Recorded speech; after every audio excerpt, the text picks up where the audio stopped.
नमस्कार दोस्तों, मैं सुनील कुमार आपका फिर से स्वागत करता हूं आपके अपने चैनल क्या ऐसा होता है में।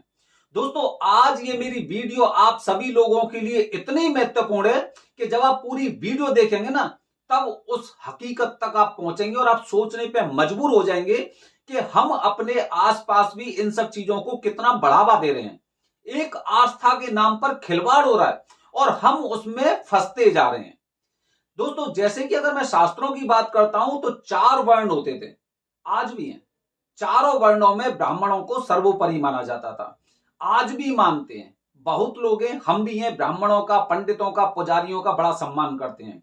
लेकिन ब्राह्मणों के नाम पर आजकल कुछ ऐसी चीजें हो रही हैं जिससे ऐसा लगता है कि कहीं हमारे धर्म के ऊपर ही ये कुछ आंच भविष्य में आने वाली है। धीरे धीरे करके कुछ ऐसी क्रिया प्रतिक्रिया हो रही हैं जिसकी वजह से हमें सोचने पे मजबूर होना पड़ रहा है कि भाई अब हमें कुछ ना कुछ करना पड़ेगा, या फिर ये लगाम है वो हमें अपने हाथ में लेनी पड़ेगी। दोस्तों, जैसे कि ब्राह्मणों को सर्वोपरि माना जाता है, तो इसके बाद क्या हुआ, काफी लोग ऐसे थे जो ब्राह्मण नहीं थे, उसके बावजूद भी किसी दूसरे देश में, सॉरी, किसी दूसरे राज्य में, किसी दूसरे शहर में बस गए और वहां पे पीछे लगा लिया शर्मा, जोशी, तिवारी, त्रिपाठी, चतुर्वेदी। इस तरह से उन लोगों ने अपने नाम के पीछे लगा लिया, सरनेम लगा लिया अपना। अब धीरे धीरे करके 15 साल 20 साल बाद जैसे कि उनके बच्चे भी शर्मा पीछे लगाने लगे और पंडित कहलाने लगे। उसके बाद वही लोग पूजा भी कराने लगे। हम अपने घर के आसपास न जाने कितने मांगलिक कार्यक्रम करवाते हैं, कभी कथा करवाते हैं, कभी भागवत करवाते हैं, कीर्तन करवाते हैं, जागरण करवाते हैं, जाने कौन कौन से कार्यक्रम करवाते हैं। लेकिन उसके बावजूद भी हमें जानकारी नहीं है कि ये जो पंडित जी हमारे घर पे आए हैं, ये वाकई में पंडित जी हैं, कौन है, या पंडित जी का चोला पहना हुआ कोई और इंसान है जिसे पंडित नाम का, ब्राह्मण नाम का मतलब ही नहीं पता है। देखते जाइए, पूरा वीडियो देखिए कि आप क्या कर रहे हैं। दोस्तों, पंडितों में भी ना काफी तरह के पंडित जी होते हैं। उसमें एक पंडित जी होते हैं जो कर्मकांड के भी पंडित होते हैं। हमने देखा पंडित जी हैं और मांगलिक कार्यक्रम भी उनसे करा रहे हैं, मांगलिक कार्य उनसे करा रहे हैं, कथा करवा रहे हैं, भागवत करवा रहे हैं। लेकिन उन्होंने, उनकी जो दक्षता है वो दक्षता किसमें, कर्मकांड में। ठीक है, अब सुनिए, गौर से सुनना।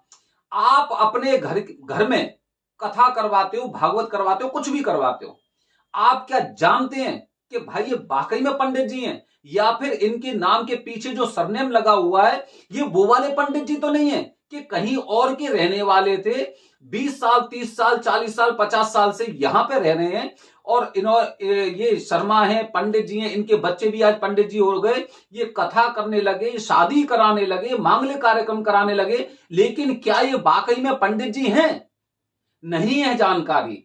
हमने तो ये देखा कि हमारे पिताजी इनको बुलाते थे और आज हम भी इन्हें बुलाने लगे हैं। और अगर हम यहां पर नहीं रुके तो आने वाले समय में हमारे बच्चे भी इन्हीं पंडित जी को बुलाएंगे जो पंडित जी है ही नहीं है, उनका चोला ओढ़ रखा है। अब मैं इन बातों को कैसे बता रहा हूं, आप समझने का प्रयास करिए। सबसे पहले, हमारी वीडियो का उद्देश्य कभी भी किसी भावना को भड़काने का और अंधविश्वास फैलाने का नहीं है। ये मैं बातें आपको वो बता रहा हूं जो तर्क संगत है। अब सुनिए, देखिए कि हम सब लोग जानते हैं, हम सब लोग जानते हैं कि कालसर्प दोष की पूजा त्र्यंबकेश्वर में होती है। ठीक है, सब लोगों को पता है कि त्र्यंबकेश्वर में होती है।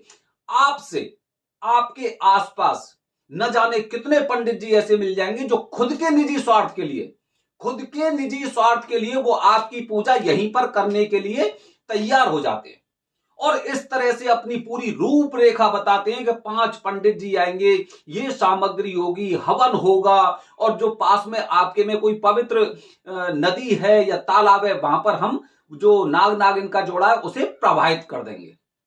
न जाने कितने पंडित जी। अब आप ऐसे पंडित जी से पूछिए, ऐसे पंडित जी से आपको पूछना चाहिए कि मुझे शास्त्रों के मुताबिक बताइए कि भाई ऐसी पूजा घर पे भी हो सकती है।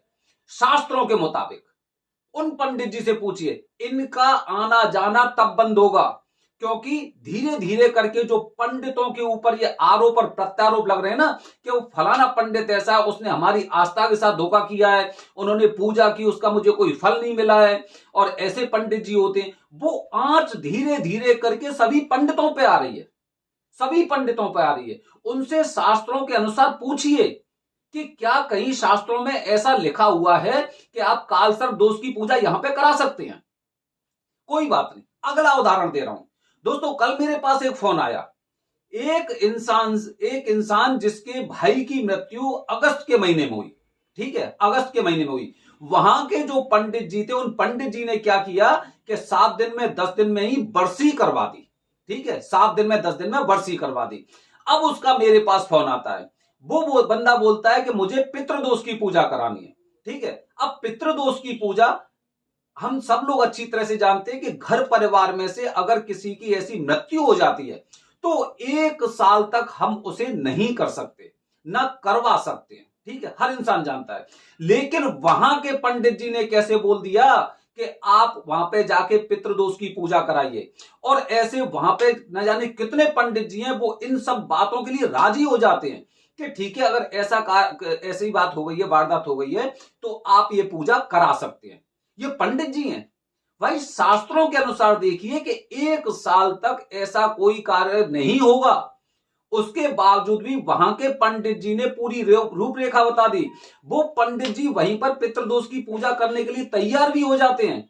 लेकिन जब उस इंसान ने देखा कि पितृदोष की पूजा त्र्यंबकेश्वर में होती है, तब उसने मेरा वीडियो देखा।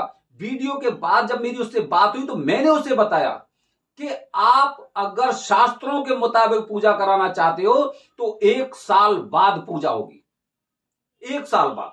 ठीक है, अब ये पंडित जी कौन से हैं आप बताइए, और सोच समझ कर मुझे बताइए, आखिरकार ऐसे ये कौन से पंडित जी हैं जो शास्त्रों के विरुद्ध चल रहे हैं? मतलब कहीं ना कहीं हमारे धर्म को खतरे में लेके आ रहे हैं ना ये लोग। और सुनिए, आपके घर परिवार में जब शादी होती है, शादी के मंत्रों का ठीक से उच्चारण नहीं कर पाते, उन्हें यह नहीं पता है कि शादी में कौन कौन से मंत्र बोलने चाहिए। जब फेरे होते हैं, जो 7 फेरे होते हैं, तो 7 फेरों के समय कौन कौन सी क्रिया विधि करनी चाहिए, वैदिक विधि कौन सी होती है, हवन कब किया जाता है। आप लोग शांत बैठे रहते हैं, आप वहां पर वो जैसे पंडित जी बोलते वैसे करते रहते हैं, उनके मंत्रों की ध्वनि उनके कान तक नहीं पहुंच पाती है, और उसके बावजूद भी आपने ऐसे पंडितों को पाल रखा है। सोचिए आप ये क्या कर रहे हैं भाई। पंडित, जो असली पंडित जी होंगे, वो अपना निजी स्वार्थ नहीं देखेंगे, निजी स्वार्थ नहीं देखेंगे, शास्त्रों के अनुसार देखेंगे कि शास्त्रों के अनुसार ये कार्य हो सकता है या नहीं हो सकता है। वो अलग बात है कि आपसे वो अपनी दक्षिणा किसी भी तरह से ज्यादा या कम ले सकते हैं, लेकिन कम से कम शास्त्रों के अनुसार तो हमें चलना चाहिए। इन सब चीजों को ढील कौन दे रहा है? हम लोग दे रहे हैं। हमें जानकारी नहीं है। हमारे घर पर सत्यनारायण भगवान की कथा करने वाले पंडित जी कौन से आते हैं? किताब लेके आए, किताब पढ़ के और चल दिए, घंटी बजा के चल दिए किताब पढ़ के। ये पंडित जी हैं। आपके यहां पे जागरण हो रहा है, क्या मंत्रों का उच्चारण हुआ? जब आप हवन कर रहे हैं वहां पे, तो हवन के समय क्या मंत्रों का उच्चारण हुआ? किस तरह से हुआ? क्या वो शब्द एकदम साफ साफ जो उनका उच्चारण था आपके कानों में आया? लेकिन हम ऐसे लोगों को ढील दे रहे हैं। आज न जाने कितने ऐसे लोग हैं, पूरे भारत में न जाने कितने ऐसे लोग होंगे कि किसी इंसान पे अगर काल सर्प दोष, पितृ दोष या कुछ भी तरह की समस्या है, वो लोग घर पे समाधान, घर पे उनकी पूजा, सारा कुछ करने को तैयार हो जाते हैं। ऐसा कहीं पे भी शास्त्रों में कहां लिखा हुआ है कि भाई आप कहीं पे भी पूजा कर लो, आपके आसपास जो भी नदी है वहां पे नाग नागिन की जोड़ी को प्रवाहित कर दो? कहीं सुना है आपने? मैंने नहीं सुना। आप त्र्यंबकेश्वर जाइए, अच्छे जो वरदानी पंडित जी हैं उनसे वार्तालाप करिए। आपने क्या किया?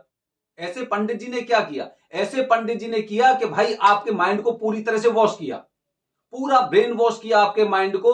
5 पंडित जी बैठा दिए आपके अंदर, पूरी तरह से ऐसी आस्था पैदा कर दी कि हां भाई आपका दोष अभी मिटने वाला है, और आप उस काम को करने के लिए तैयार हो गए। उसके बाद क्या मिला? उसके बाद यह मिला कि 6 महीने, साल भर बाद आपका मेरे पास फोन आया। आपने बताया कि 5 पंडितों ने कालसर्प दोष की पूजा यहां पे की थी, और उसके बाद हालात और भी ज्यादा खतरनाक हो गए।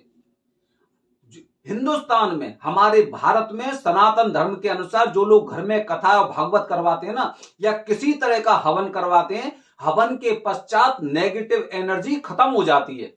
आजकल क्या हो रहा है कि नेगेटिव एनर्जी बढ़ रही है, क्योंकि ना तो हमें पंडित जी के बारे में पता, ना उनके मंत्रों का पता, वो क्या बोल रहे हैं ये भी नहीं पता, पूजा की विधि कौन सी होती है वो भी नहीं पता।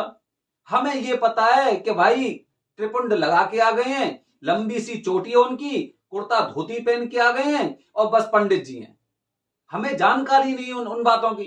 तो दोस्तों, इस तरह से आप ऐसे धूर्त लोगों के चंगुल में फंस रहे हैं जिनको यही जानकारी नहीं है शास्त्रों के अनुसार कि कौन सी क्रिया किस हिसाब से करनी चाहिए। बस ये है, या तो कुछ लोग ऐसे होते हैं जो पंडितों के घर में जन्म लिया है लेकिन उन्होंने उन चीजों का अध्ययन नहीं किया है, या फिर कुछ लोग ऐसे होंगे जो अपनी वो क्या बोलते हैं सरनेम बदल के, अपनी जाति को बदल के वो पंडित जी हो गए हैं क्योंकि उन्हें जानकारी नहीं है। और आप लोग ऐसे लोगों के चंगुल में फंस जाते हैं और फंसने के बाद में कोसते हैं। और किसको कोसते हैं? सारे पंडितों का जो समूह होता है, पंडितों की जो पूरी बिरादरी होती है, उन लोगों को आप कोसते हो। गलती केवल उनकी नहीं, गलती आपकी भी है। आपको जांच पड़ताल करनी चाहिए कि हाँ भाई ये पंडित जी सही है या नहीं है। अगर मैं कहीं और की बात करता हूं, कहीं और पे आप ये तो अनुमान लगा सकते हैं ये वाकई में पंडित है कि नहीं है। और अगर वो आपके घर पे कोई ऐसा कार्यक्रम कर रहे हैं तो अगर आपके कानों में मंत्रों का सही उच्चारण नहीं आ रहा तो आपको बोलना चाहिए। आप दक्षिणा दे रहे हैं, अगर आपको कहीं पर कुछ विधि ऐसी लग रही है तो आपको बोलना चाहिए कि पंडित जी ये किस तरह की पूजा हो रही है, हमारी समझ में तो कुछ आ ही नहीं रहा है। लेकिन हम लोग सारे कामों में लगे रहते हैं, पंडित जी क्या बोल रहे हैं उससे हमें कोई लेना देना नहीं। और घर के ही बहुत से सदस्य तो ऐसे होते हैं कि पंडित जी के चुप होने का इंतजार कर रहे हैं कि जल्दी से प्रसाद का वितरण हो और पंडित जी यहां से प्रस्थान करें। और पंडित जी भी ये बात जानते हैं कि हमारे जजमान हमसे क्या चाह रहे हैं, जल्दी से पूजा की, लास्ट में उन्होंने पूजा की भगवान विष्णु की और चल दिए। शादी के टाइम पे क्या हो रहा है, शादी के टाइम पे रात में सब लोग रात का वो मुहूर्त निकालते हैं, रात में फेरे होंगे, उन्हें पता है ज्यादा लोग तो पहले से ही सो जाएंगे। कितने लोग बचेंगे? ऐसे लोग बचेंगे, इतने लोग बचेंगे 10 20 30। वो सब लोग अपने अपने कामों में मस्त होंगे, मैं आराम से कुछ भी बोलता रहूंगा और ये आराम से सुनते रहेंगे, अपने काम धाम में लीन रहेंगे। काफी लोगों को नींद आएगी, ये कुछ बोल ही नहीं पाएंगे। हो गई भाई शादी, क्या हुआ, शादी हो गई। तो दोस्तों, ऐसे पंडितों से बच के रहना है और हमें एक मुहिम छेड़नी है कि कम से कम ऐसे पंडितों की पोल खोलनी पड़ेगी, हमें पोल खोलनी पड़ेगी। क्योंकि ये लोग पंडितों के ऊपर, मतलब पंडितों के ऊपर आरोप का आधार बन रहे हैं लोग। तो हमें इस बारे में सोचना पड़ेगा। हम जब भी किसी तरह की पूजा कराएं, चलो ठीक है उनकी मुंह मांगी हम दक्षिणा दे रहे हैं, तो पूजा भी हमारे अनुसार होगी, शास्त्रों के अनुसार होगी, वैदिक विधि से पूजा होगी। इन बातों का आपको ध्यान रखना है। दोस्तों, मेरे आने वाले वीडियो में आपको बताने जा रहा हूं 3 दिन का महासंयोग बन रहा है, 16 17 18 3 दिन का महासंयोग, जहां पे पितृदोष और काल सर्प दोष की पूजा अगर आप कराते हैं ना, तो ये मान लो आपके वंश से पितृदोष और काल सर्प दोष हमेशा के लिए खत्म हो सकता है। बने रहिए हमारे चैनल के साथ। धन्यवाद दोस्तों, जय हिंद, जय भारत, हर हर महादेव।